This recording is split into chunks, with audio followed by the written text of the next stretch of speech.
The son of Iran's toppled Shah has called on the US President Donald Trump to liberate the nation as deadly anti-government protests grow. A US-based rights group now estimates more than 500 people have died in 2 weeks of demonstrations.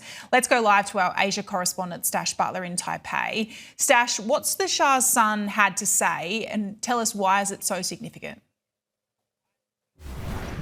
Well, truly, Mohammad Reza Pahlavi has played a significant part in these demonstrations from his base in the United States. His father, Mohammad Reza Shah, was toppled in the 1979 Islamic Revolution that led to the current government today. And his son's voice, Mohammad Reza Pahlavi, has been heard among those protests that we've been seeing unfold over the past 2 weeks. Protests that began as an expression of discontent against soaring inflation, a falling exchange rate, life being made hard for ordinary Iranians by international sanctions and by the effects of US and Israeli strikes earlier last year. Now, from afar, the Shah's son has called for regime change for several decades now, repeating that at this key moment, as you said, as reports of deaths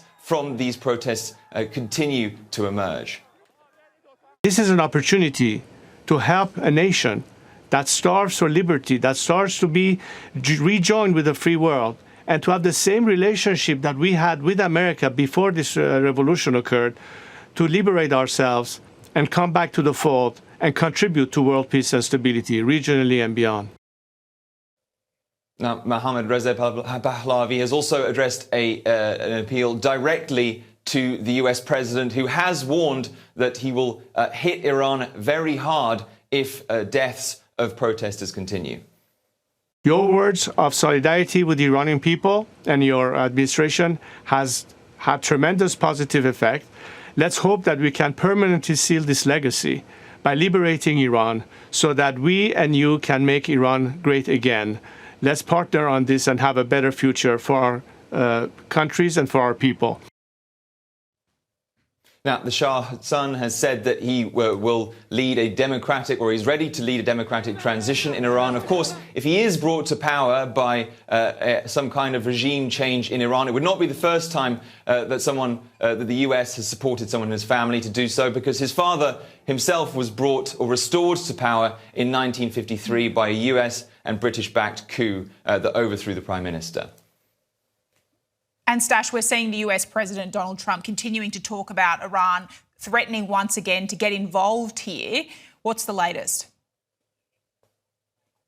That's right, Trudy. So just in the past a couple of days or so, Donald Trump has taken to his favourite platform, Truth Social, again, writing recently that Iran is looking at freedom like never before and that the USA stands ready to help. Now, it's unclear exactly what form that help could take, whether it means further sanctions, whether it means something a lot more direct, something like the US strikes that we saw last year. But in the meantime, protests in solidarity with Iranian people have sprung up around Western countries led by the Iranian diaspora in those countries, most notably, or among the notable protests in the UK, the Iranian flag torn down from the front of the Iranian embassy and replaced with another pre-Islamic Republic flag. Now, the UN chief Guterres has said that he's shocked by reports of deaths from protests, but Iran has blamed the US and Israel for fomenting the unrest that we've seen there and warned that it will retaliate against any US attack. Asia correspondent Stash Butler, thank you.